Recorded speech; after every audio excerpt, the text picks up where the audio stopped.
Good morning વિદ્યાર્થી મિત્રો। આજે આપણે ધોરણ 7 માં વિજ્ઞાનમાં પાઠ નંબર 11 પ્રાણીઓ અને વનસ્પતિઓમાં વહનનો છેલ્લો ટોપિક વનસ્પતિઓમાં ઘટકોનું વહન વિશે અભ્યાસ કરવાનો છે। પણ આના વિશે અભ્યાસ કરતા પહેલા આપણે જે અગાઉ જે શીખી ગયા છીએ તેના વિશે એકવાર ચર્ચા કરી લઈએ। તો સૌપ્રથમ આપણે વનસ્પતિના વહનની પહેલા મનુષ્યમાં વહન છે એ કેવી રીતે થાય છે તેના વિશે શીખ્યા હતા કે મનુષ્ય છે એના સમગ્ર શરીરની અંદર છે રુધિરનું વહન કરે છે અને મનુષ્યનું જે રુધિર છે એ લાલ રંગનું છે અને મનુષ્યના રુધિરનો લાલ રંગ છે એ હિમોગ્લોબિનને આભારી છે જે આપણે જોઈ ગયા।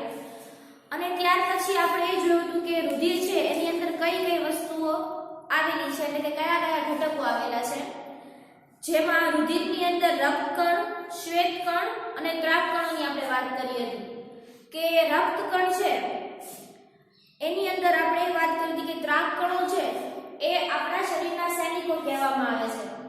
જેમ સરહદ ઉપર દેશના સૈનિકો છે એ દેશ માટે રક્ષા કરે એવી જ રીતે જે શ્વેતકણો છે જેને આપણે WBC નામ આપેલું હતું કે વ્હાઇટ બ્લડ સેલ, એ શું કરે છે તો કે આપણા શરીરની અંદર જ્યારે પણ કોઈ રોગ આવે છે તો એ રોગ સામે શું કરે છે એને પ્રોટેક્ટ કરવાનું કામ કરે છે। અને ત્યાર પછી ત્રાકકણો તો કે જ્યારે આપણે પડી જઈએ અને આપણા શરીરમાંથી રુધિર વહેવા લાગે તો અમુક સમય પછી રુધિર વહેવાનું બંધ થઈ જાય છે તો એ કોને આભારી છે તો કે આપણા શરીરમાં આવેલા ત્રાકકણો જે રુધિરને ગંઠાવવાની પ્રક્રિયામાં મદદ કરે છે। અને ત્યાર પછી આપણે જોઈ હતી કે રુધિર વાહિનીઓ કે આપણા શરીરની અંદર ઘણી બધી રુધિર વાહિનીઓ આવેલી છે જે રુધિરનું વહન કરવાનું કામ કરે છે। ત્યાર પછી આપણે વાત કરી હતી કે આપણા હૃદયના ધબકારા કે હૃદયના ધબકારા છે એ શું છે અને એ હૃદય છે એ રુધિરનું જે શુદ્ધિકરણ છે એ કેવી રીતે કરે છે, જેની અંદર આપણે હૃદયની અંદર આવેલી ધમની અને શિરાઓની વાત કરેલી હતી કે હૃદય છે એ હૃદયની અંદર બે પ્રકારનું રુધિર વહે છે, એક શુદ્ધ રુધિર એટલે કે ઓક્સિજન યુક્ત રુધિર અને અશુદ્ધ રુધિર એટલે કે ઓક્સિજન વિહીન રુધિર અને કાર્બન ડાયોક્સાઇડ યુક્ત રુધિર। તો આ બંને રુધિર છે એ એકબીજામાં મિશ્ર ન થઈ જાય એટલા માટે હૃદય છે એ અલગ અલગ ખંડોમાં વહેંચાયેલું છે। કર્ણકો, ક્ષેપકો, એમાં ડાબું કર્ણક, ડાબું ક્ષેપક અને જમણું કર્ણક અને આ જે વાત કરી હતી કે કર્ણકો અને ક્ષેપકો એમાં ડાબું અને જમણું એ બંને વસ્તુઓ સમાવેશ છે એટલે મૂળ 4 ખંડો છે એ કર્ણકો અને ક્ષેપકોમાં વિભાજિત થવાને કારણે હૃદય છે એ ચતુષ્ખંડી કહેવામાં આવે છે। હવે ઈ ચારે ખંડો છે એટલે કે કર્ણક અને ક્ષેપક એમની વચ્ચે એક પડદો આવેલો છે જેથી કરીને શુદ્ધ અને અશુદ્ધ રુધિર છે એકબીજામાં મિશ્ર ન થઈ જાય। અને વાલ પણ આવેલા છે જે આપણે વાત કરી હતી કે ડાબું કર્ણક અને ડાબું ક્ષેપક છે એની વચ્ચે દ્વિદળ વાલ આવેલો છે અને જમણું કર્ણક અને જમણું ક્ષેપક છે એની વચ્ચે ત્રિદળ વાલ આવેલો છે। ત્યાર પછી આપણે એ જોયું હતું કે જ્યારે આપણે ડોક્ટર પાસે જઈએ તો ડોક્ટર છે એ સ્ટેથોસ્કોપનો યુઝ કરે જે કંઈક આ પ્રમાણે બરાબર, આ શું છે સ્ટેથોસ્કોપ કે જ્યારે આપણે દવાખાને જઈએ છીએ ત્યારે ડોક્ટર છે એ આનો યુઝ કરે એટલે શેના માટે યુઝ કરે તો કે આપણા હૃદયના ધબકારા છે એ નોર્મલ છે કે વધારે છે એના ઉપરથી એને ખ્યાલ આવે કે આપણા શરીરની જે સિસ્ટમ છે બરાબર ચાલે છે કે નથી ચાલતી।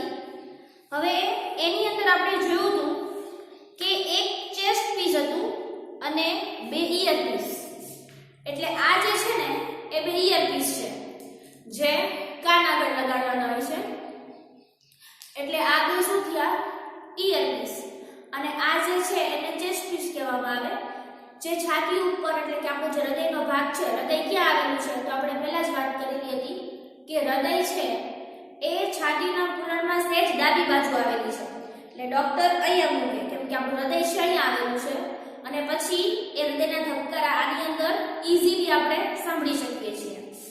તો આ સ્ટેથોસ્કોપ। ત્યાર પછી હૃદય છે એ વહન કેવી રીતે પામે છે અને શું છે એ વસ્તુ આપણે આખી જોઈ હતી અને ત્યાર પછી જોયું હતું કે પ્રાણીઓનું ઉત્સર્જન તંત્ર એટલે કે મનુષ્ય છે એ ઉત્સર્જન કેવી રીતે કરે છે, એની અંદર કઈ કઈ રચનાઓ આવેલી છે એના વિશે આપણે જોયું હતું।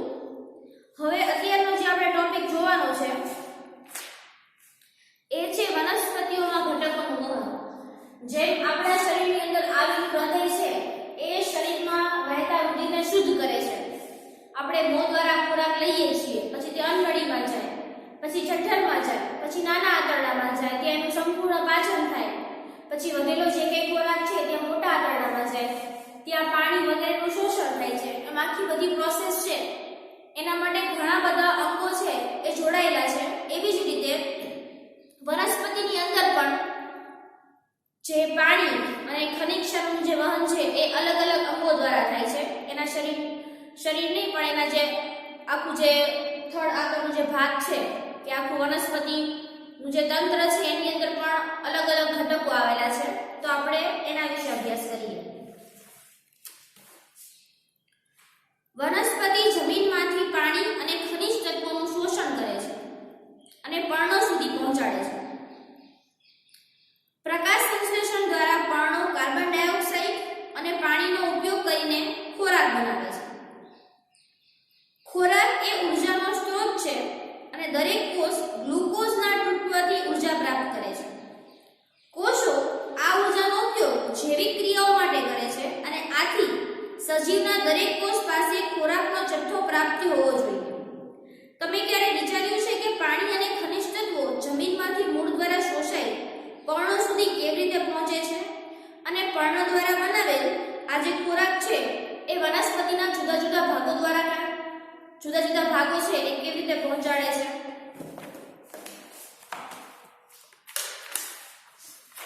હવે આપણે આ જે વસ્તુ છે એ આકૃતિ દ્વારા સમજીશું.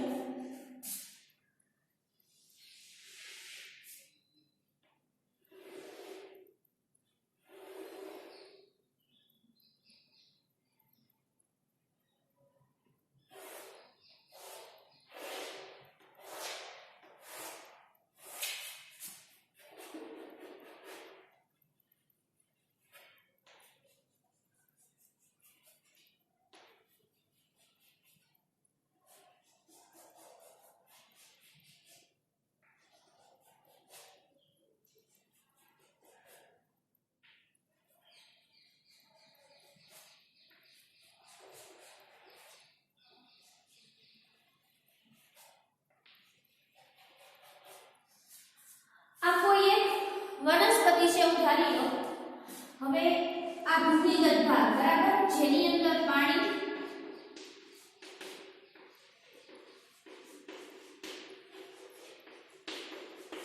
વત્તા ખનિજ ક્ષારો, એટલે કે ભૂમિની અંદર પાણી અને ખનિજ ક્ષારો હોય અને પર્ણો છે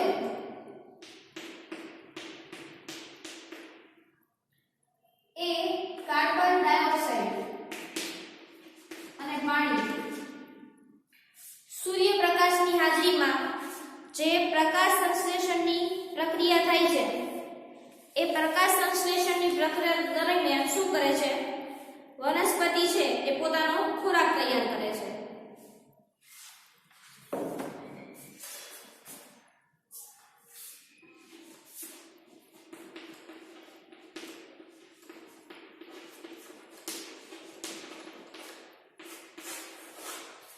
હવે આ વસ્તુ તો આપણને ખબર છે કે વનસ્પતિ છે એ મુખ્ય 3 ભાગોની બનેલી છે. એક એના મૂળ, એક એનું પ્રકાંડ અને એક છે પર્ણ. બરાબર, વનસ્પતિની અંદર આ 3 ભાગો ખૂબ જ મહત્વના: મૂળ, પ્રકાંડ અને પર્ણ. હવે મૂળ શું કરે તો કે જમીનની અંદર જે પણ કંઈ ખનિજ ક્ષારો છે, ખનિજ ક્ષારોની અંદર ઘણી બધી વસ્તુનો સમાવેશ થાય, જેમ કે કેલ્શિયમ, મેગ્નેશિયમ, ઘણી બધી વસ્તુઓ છે ખનિજ ક્ષારોની અંદર. અને એ જમીનની અંદર જે કંઈ ખનિજ ક્ષારો છે એ ખનિજ ક્ષારો મૂળ દ્વારા શોષાય છે. પણ આ મૂળ દ્વારા શોષાઈને એ પર્ણો સુધી કેવી રીતે પહોંચે છે એ વસ્તુ આજે આપણે જોવાની છે. અને વનસ્પતિ છે, લીલી જેટલી પણ વનસ્પતિ છે એ પોતાનો ખોરાક સૂર્યપ્રકાશની હાજરીમાં પ્રકાશ સંશ્લેષણની પ્રક્રિયા દરમિયાન સૂર્યપ્રકાશમાંથી શું કરે તો કે કાર્બન ડાયોક્સાઇડ અને પાણીની હાજરીમાં એ પ્રકાશ સંશ્લેષણની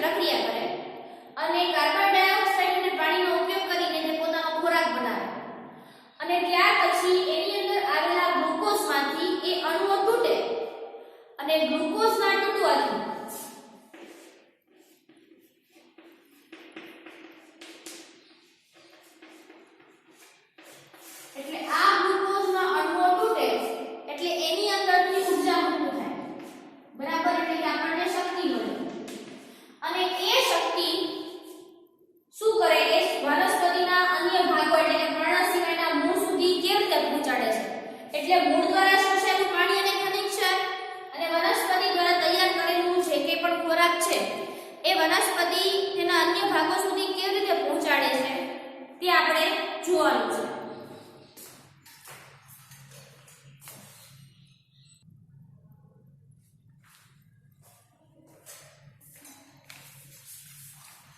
તો પાણી અને ખનિજ તત્વોનું વહન કેવી રીતે થાય છે? વનસ્પતિ મૂળ દ્વારા પાણી અને ખનિજ ક્ષારોનું વહન કરે છે. મૂળરોમ ધરાવે છે અને મૂળરોમ એ પાણી અને પાણીમાં દ્રાવ્ય ખનિજ ક્ષારોના શોષણ માટે મૂળની સપાટીમાં વધારો કરે છે. શું કીધું કે વનસ્પતિના નીચેના ભાગમાં આવેલા જે મૂળ છે ને એ મૂળરોમ ધરાવે છે અને મૂળરોમ શું કરે તો કે આ જે મૂળરોમ છે એ આવેલું પાણી અને પાણીની અંદર દ્રાવ્ય ખનિજ ક્ષારો જે પાણીની અંદર ઓગળી ગયેલા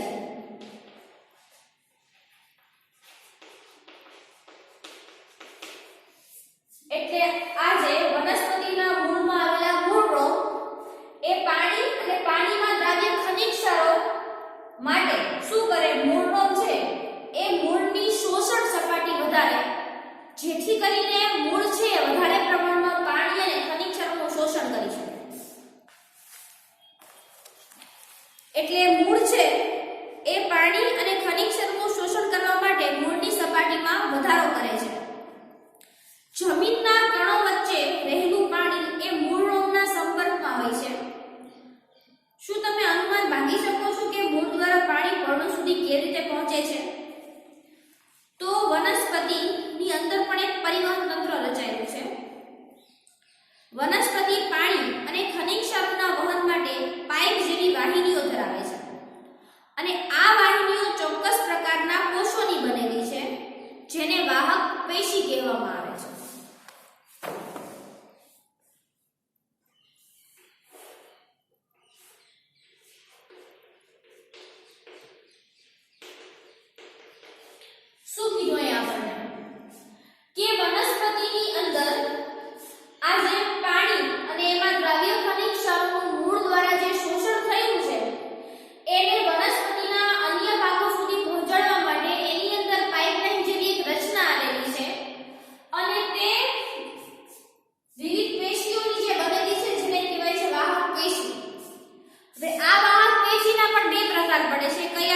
એટલે આપણે જે વસ્તુ અત્યારે જોઈ કે વનસ્પતિની અંદર પાણી જે મૂળમાંથી શોષાય છે એનું વહન કેવી રીતે થાય છે એના અનુસંધાને તમને એક પ્રવૃત્તિ આપેલી છે, તમે ઘરે કરી શકો છો કે જેથી તમને ખ્યાલ આવે કે કોઈ પણ વનસ્પતિ છે એની અંદર શોષણ જે થાય છે એ તમને હકીકતમાં તમે જોઈ શકો કે ભાઈ શોષણ થાય છે કેવી રીતે થાય છે.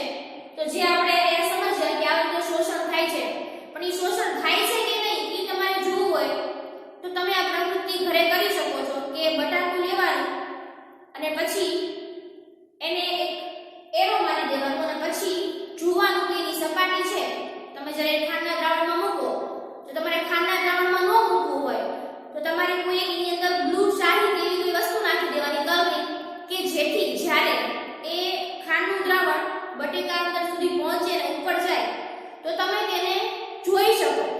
ખાંડનું દ્રાવણ તમે લો પણ એની થોડો કલર નાખી દો એટલે જે કલર ઉપર ચડે છે ને તમને ઈઝીલી જોઈ શકો. એટલે અત્યારે જે આપણે યાદ રાખવાનું છે બે વસ્તુ યાદ રાખવાની છે, જલવાહક પેશી અને અનવાહક પેશી. અને વનસ્પતિની અંદર એક ચોક્કસ પ્રકારનું કાર્ય કરવા માટે ઘણી બધી પેશીઓ આવેલી છે જેને આપણે વાહક પેશી નામ આપેલું હતું. અને આ વાહક પેશીની અંદર પેશી છે એ કોને કહેવાય તો ઘણા બધા કોષો છે એ કોઈ એક ચોક્કસ કાર્ય કરવા માટે ભેગા થાય છે અને ચોક્કસ કાર્ય કરવા માટે ભેગા થાય છે અને જે તંત્ર રચાય છે એને પેશી કહેવામાં આવે છે. અને વનસ્પતિની અંદર બે પ્રકારની પેશી આવેલી છે, જલવાહક પેશી અને અનવાહક પેશી. જેમાં અનવાહક પેશી આપણે જોઈ કે વનસ્પતિ સૂર્યપ્રકાશની હાજરીમાં પ્રકાશ સંશ્લેષણનું કાર્ય કરે છે અને એ પ્રકાશ સંશ્લેષણના કાર્ય દરમિયાન તે પોતાનો ખોરાક તૈયાર કરે છે જેમાં તે કાર્બન ડાયોક્સાઇડ અને પાણીનો ઉપયોગ કરે છે. આ પર્ણો દ્વારા તૈયાર થયેલ ખોરાક છે એ વનસ્પતિના અન્ય ભાગો સુધી લઈ જવાનું કામ છે એ અનવાહક પેશી કરે છે. અને મૂળ દ્વારા જે કંઈ પણ શોષાયેલું પાણી કે ખનિજ ક્ષાર છે એને મૂળથી વનસ્પતિના અન્ય ભાગો એટલે કે પર્ણો સુધી લઈ જવાનું કામ છે એ જલવાહક પેશી કરે છે. હવે ત્યાર પછીનું આપણે આગળ જોવાનું છે એ ટોપિક છે બાષ્પોત્સર્જન.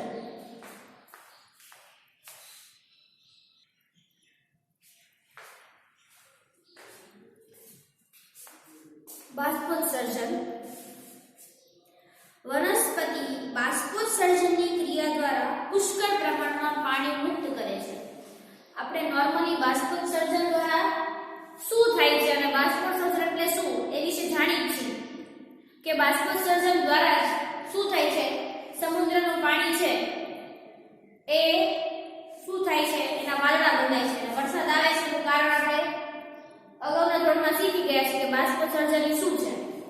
તો હવે વનસ્પતિની અંદર બાષ્પોત્સર્જનનું કાર્ય શું છે અને વનસ્પતિ છે એને આનાથી શું ફાયદો થાય છે એ આપણે જોવાનું છે. તો કે બાષ્પોત્સર્જન દ્વારા વનસ્પતિ છે ને પુષ્કળ પ્રમાણમાં એની અંદર રહેલું પાણી છે એનું શું કરે છે, ત્યાગ કરે છે એટલે કે મુક્ત કરે છે વનસ્પતિ પોતાના અંદરથી પાણીનો. વનસ્પતિ જમીનમાંથી પાણી અને ખનિજ ક્ષારોનું શોષણ કરે છે અને આ શોષાયેલું બધું જ પાણી વનસ્પતિ દ્વારા વપરાતું નથી.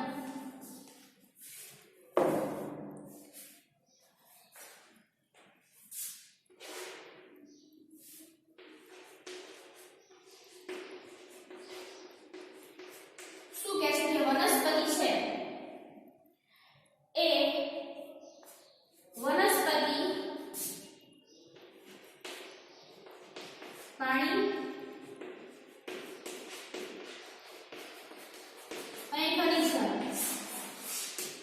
એનું શોષણ કરે છે અને આ પાણી અને ખનિજ ક્ષારનું જે શોષણ કર્યું એમાં પૂરેપૂરું પાણી છે ને એ વનસ્પતિ ઉપયોગમાં નથી લેતી.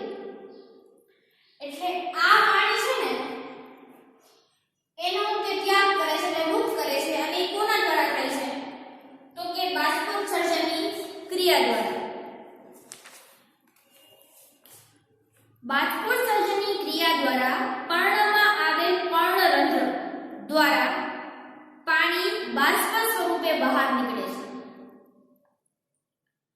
પર્ણ દ્વારા પાણીનું બાષ્પીભવન એક ચૂસક પુલ રચે છે. જો હવે અહીં શું કીધું કે બાષ્પોત્સર્જન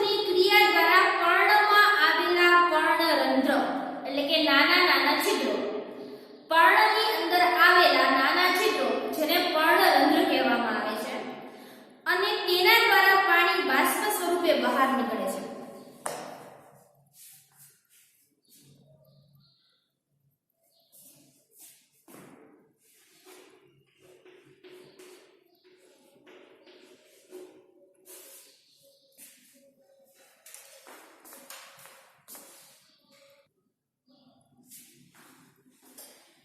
એટલે આ જે પર્ણરંધ્ર છે ને એના દ્વારા શું થાય છે તો કે પાણી બાષ્પ સ્વરૂપે બહાર નીકળે છે.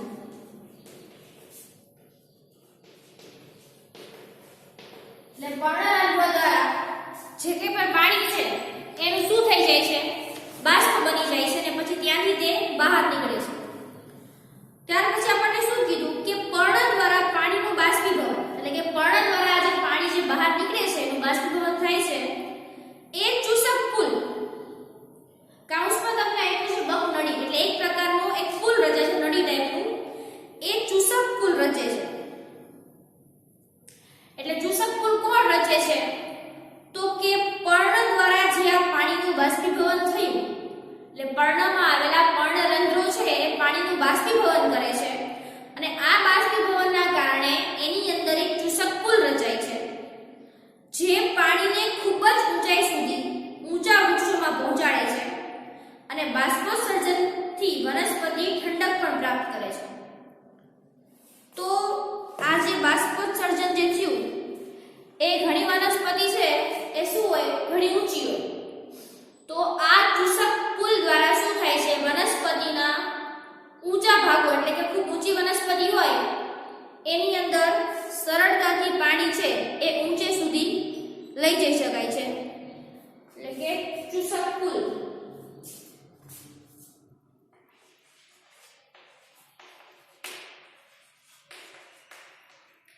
ચૂસક પુલ છે કેવી રીતે રચાય છે તો કે પર્ણમાં આવેલા પર્ણરંધ્રો પર્ણની અંદર આવેલા પર્ણરંધ્ર છે એ પર્ણરંધ્રો શું કરે છે પાણી બાષ્પ સ્વરૂપે બહાર કાઢે છે. બરાબર.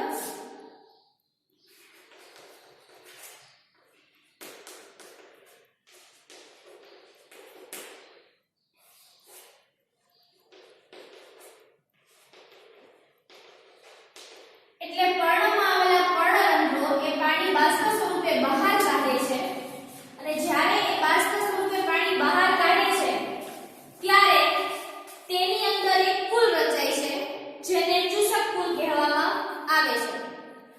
તો ફરી એકવાર બાષ્પોત્સર્જન છે એ વનસ્પતિમાં શા માટે જરૂરી છે કેમ કે વનસ્પતિ જે કંઈ પણ પાણીનું શોષણ કરે છે એ પાણીનું પૂરેપૂરો તે ઉપયોગ કરતી નથી જેથી કરીને બાષ્પોત્સર્જન દ્વારા એ પાણી છે એ એનો નિકાલ કરે છે અને આ બાષ્પોત્સર્જનની ક્રિયા છે પર્ણમાં આવેલા પર્ણરંધ્રો કરે છે.